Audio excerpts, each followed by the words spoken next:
Well, good morning. It is August 1st, Thursday. And I think it's the 33rd day on trail for me. It's about 7:50. Just got on trail. As showed you last night, I made it to that water source. Got there quicker than I thought, 5:30. So I ended up doing 16 and a half miles. Took me 9 hours. So my pace is picking up. And nobody ever came into camp. I heard a couple guys come by about 9 o'clock, but I think they just got water. And then I'm climbing uphill again. So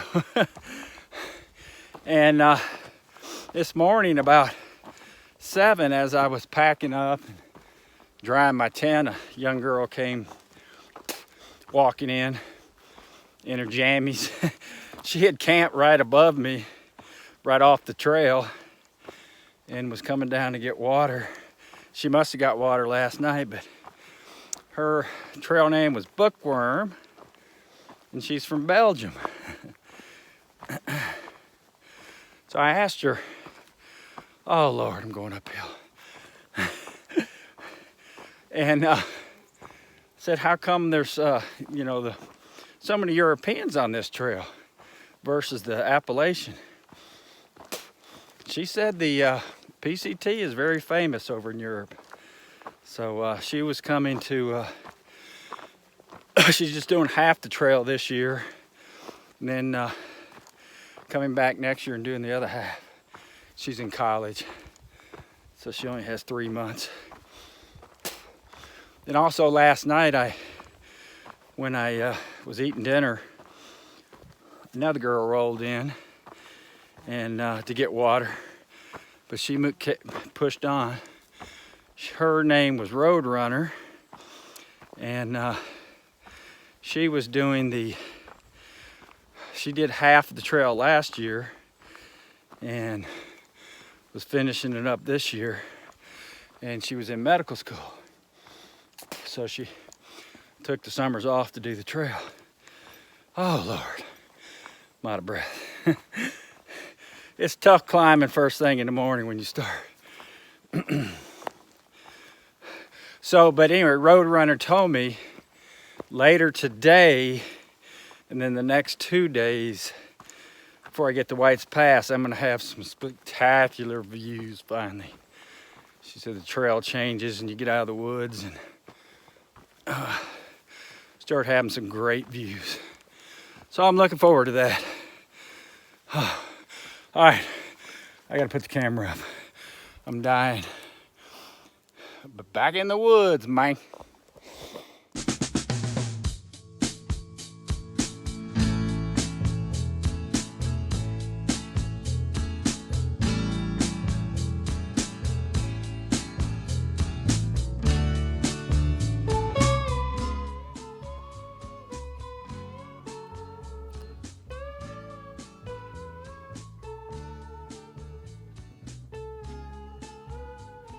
Well, I just read a sign that said I'm getting ready to go through a big burn area, like 3,000 acres. And here's my view when I got to the top of the mountain. Of course, the sun's gonna bleed it out, but... And of course, that's Mount Rainier. All right, well, now that I'm going downhill, finish my morning talk. So I was talking about meeting a Roadrunner, girl in medical school. She came by about, 8 o'clock to get water. She told me that, yeah, the views are gonna start being gorgeous here and end of today and for the next few days getting into White's Pass. So that would be cool. And then also, I don't have water again for 10 miles. So before I left camp, I drank 1.5 liters, and I'm carrying 1.5 liters. So I just can't get this backpack weight down. It's probably, this is day 4, so it's probably 5 pounds lighter than it was when I started, but I have to add 3.5 pounds of water to carry for this 10-mile stretch. So it's just almost as heavy as it has been for the last 2 days. So, but yeah, I did 16.5 yesterday. That was awesome. Slept like a rock, of course. And never had anybody come into camp other than I could hear some people stop by to get water. But I drank so much water when I got to camp last night with dinner, and I had to get up 3 times and pee. Well, when I went to, right before I went to sleep at 9:30, I got up to pee. Then I woke up about 1 to pee. Then I woke up about 4:30 and peed. Lord, ridiculous. But, ooh, there's a better shot of Mount Rainier. So anyway, I will chat at you later. But yeah, you can see all the burn behind me. 3,000 acres. Man.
Well, still, actually, it's about 9:30, and I've walked 4 miles already. Look at me go. Actually, the trail, though, man, ever since I climbed that little rest of the mountain when I left, it has finally been just walking a ridge over all these mountains. So it's been pretty much flat, you know, little ups and downs, but not much. And for 4 miles, what a treat. Only one little climb, and so I've been motoring. And I forgot to mention this morning when I was at eating my dinner last night, this it was a little spring, and then it fed down into this marshy area. And I could hear elk bugling last night. Couldn't see him, but it's the first time I've heard that. It's pretty cool. I didn't even know they had elk here. And seeing a bunch of deer tracks today on the trail. So I guess there's more wildlife in southern or mid-Washington. I don't know if you can tell on the camera, I haven't noticed it on the sound, but when I go through any wildflower area, oh my God, the bees, you wouldn't believe the sound. I mean, it sounds like a drone. It is so loud with humming. I'll try to catch that, but anytime, and then they don't bother you. They're just little honeybees, but they are just everywhere out here. So it's been a nice morning. I got another great view of, actually two views of Mount Rainier. Just back when I crossed the road, there was my best view yet. So I got a video and a picture of it. And I've been having a little service. It's kind of weird. At night, it's extended 1 bar, so I can't really do anything. But then in the morning, it's a little better. So I was trying to text my sister. I want her to send me some extra stuff to White's Pass, and it was very confusing because she's asking me questions and I'm trying to answer and can't answer her, and I'm sure she's getting frustrated, but it's just hard. You know, it took me 2 days to respond. Hell, she probably already sent the box, but that's cool. I needed some stuff that wasn't in my resupply box that she's already sent. So one of the things I want to get I have a much lighter weight t-shirt that I want, because the one I have is just too hot.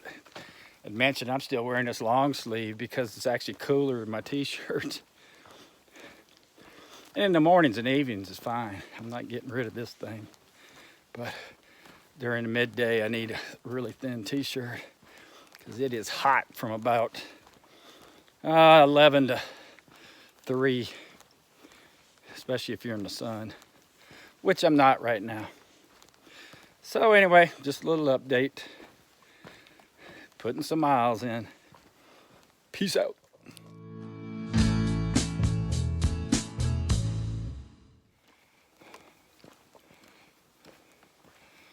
Well, it's about 10 o'clock. Of course, the sun's right in my phone. Walking by a meadow. This is kind of rare. This is probably only the 3rd meadow I've come to, a big meadow. And I was reading a sign back there. It's called Covington Meadow. And I didn't read it all, but I took a picture. It said something about this was some wagon train came through here, and I didn't finish it, but it was either they got stuck or this is where they landed, in this meadow. Pretty cool.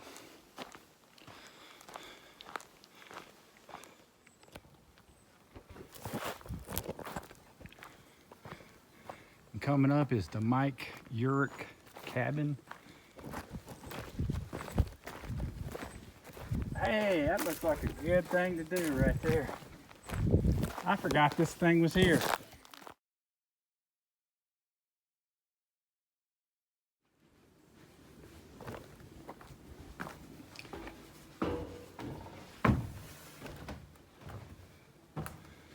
So this is the Mike Urick cabin. They actually let you stay here if you're a PCT hiker. Of course, there's nothing in there. Has a stove. So yeah, if you get caught in bad weather, you can stay here. It has 2 outhouses, and I just took advantage of one.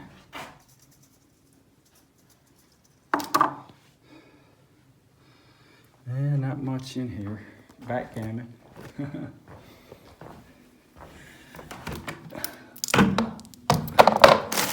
Man, people put their garbage in here. You're not supposed to do that.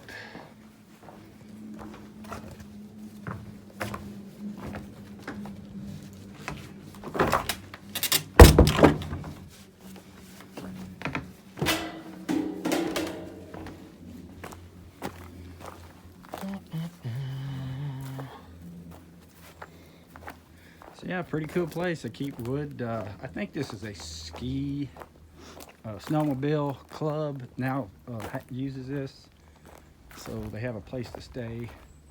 So they have tons of wood, but they just keep it unlocked and let hikers. There's the big outhouse. Pretty cool. So if you get caught in bad weather when you're a northbounder and it's snowing and you're cold, you can stay there and build a fire. But there's your 2 outhouses. And I'm gonna get headed. See you, bye.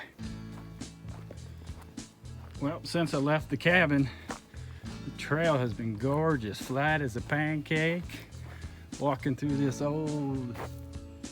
big old uncut forest.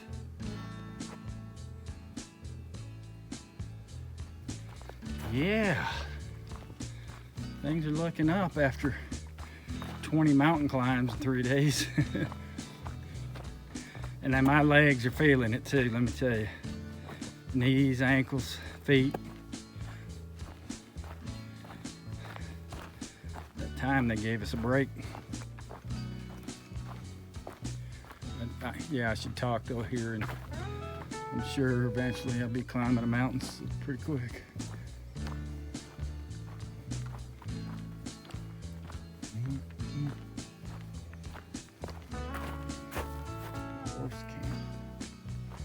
Horse camp. Well, it's about time for my 3-hour break, and I'm gonna find me a tree to raise my feet and take a break. All right, check you later.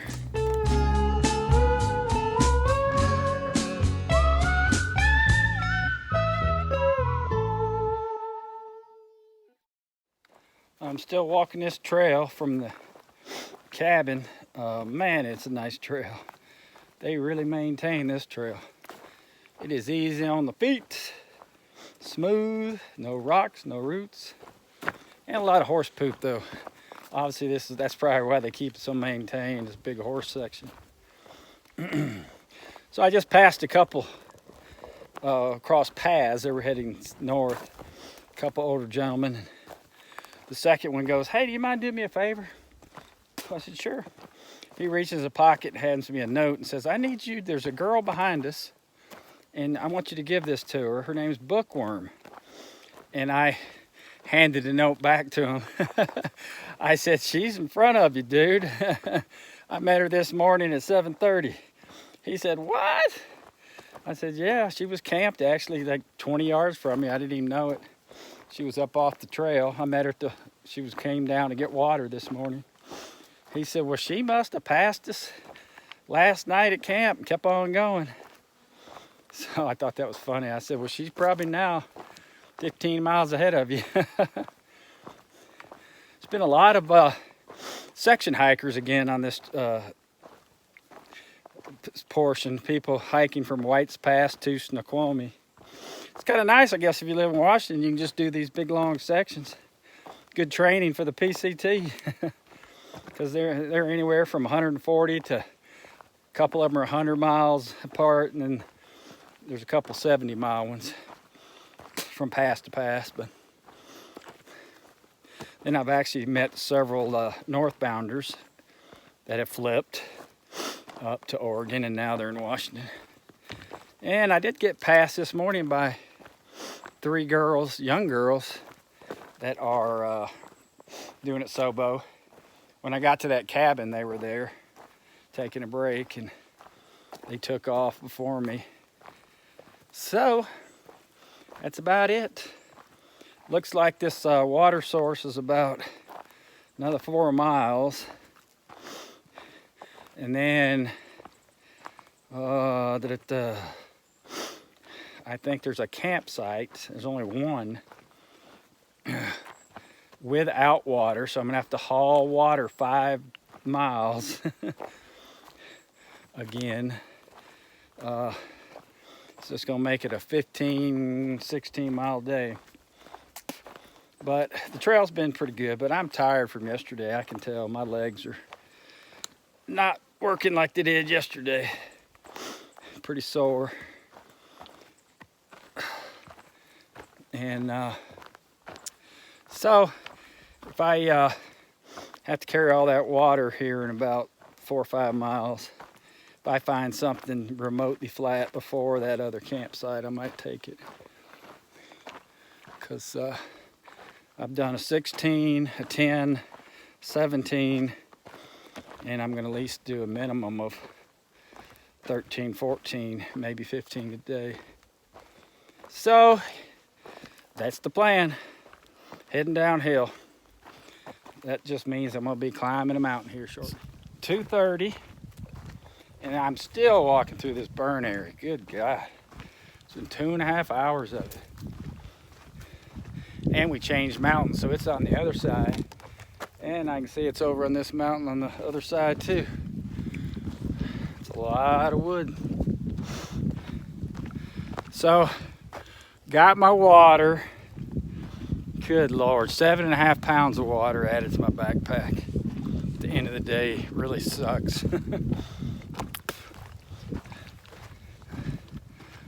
It's a lot of weight to be adding at 2 o'clock or 1:30, whenever it was. And I can't remember how far the campground is. But I'm thinking if I find anything decent, at least after 4 o'clock, I'm taking it. I'm done. It's been hot and dusty. Only one water source the whole day. So anyway, quit my bitching. And my sunglasses are scuffed up. I dropped them. It's got that scuff right over your eyeball. Oh, it makes everything blurry. Pisses me off. I won't wear them anymore. That drives me crazy. So anyway, enough bitching. Let's go find home for the night. All right, I just changed mountains. I got a whole new view. Check it out. Burnt wood and bare ground. Boy, this must have been one hot fire. Burned everything down to the dirt. Getting my poor gaiters all dirty. I'm gonna have to quit the trail. Got dirty gaiters. Dirty girl gaiters are dirty. Oh well. Man. All right. Check you later. See you. Bye. Well, a little afternoon update. I'm semi out of the burned area. I think it starts back again. So I'm in the shade. I was checking gut hooks. It said there's that tent site. Hell, I'm closer than I thought. It's 2.5 miles. That'll put me at 15.5 for the day. And I am stopping there. It actually says the original campsite's in a burn area. But right past it is some untouched woods. And people have made about 4 or 5 tent sites in there. So I don't think there'll be anybody there. Who knows? But I am tired of carrying 7.5 pounds of water on my back. It's getting heavy. So I should be there about 4:45. Make me a nice dinner. Relax. Not going to be able to clean up tonight. Getting low on wipes, so I'm going to have to save them. And hopefully, I think there's water about 3 miles past that campsite. There's another campsite, but it's 5.5 miles away. So that would make me 18, 19 mile day. Now I'm not lugging, like I said, I'm not gonna lug this. That's a 2-liter bag out there, so that weighs 4.4 pounds. Then my 1-liter bottle, I don't know if you can see it, in my hip belt, it weighs 2.2. Then I have a bottle in this pouch and it weighs about 1 pound. So it's over 7 pounds of water. And it'll just be enough for my dinner, to drink tonight,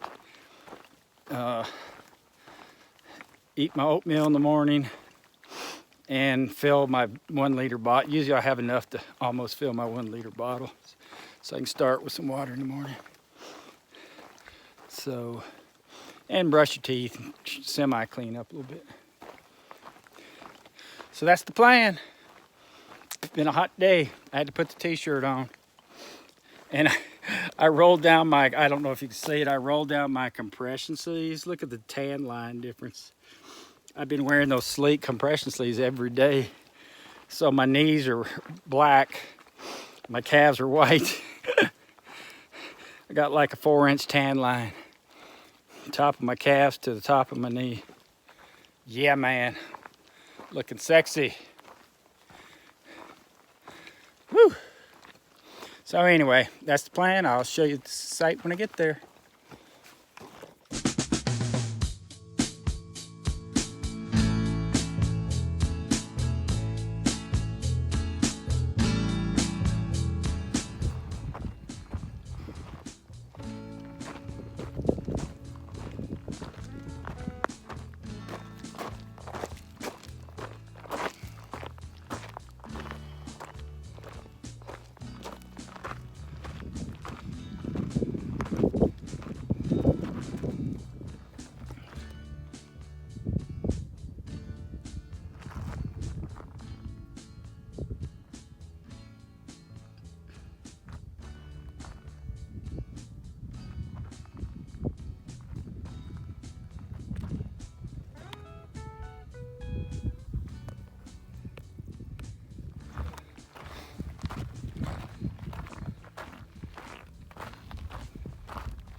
Well, here's the PCT trail.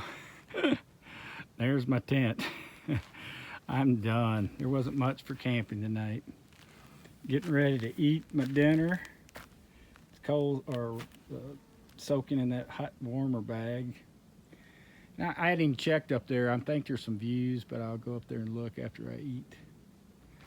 But there was a meadow down there.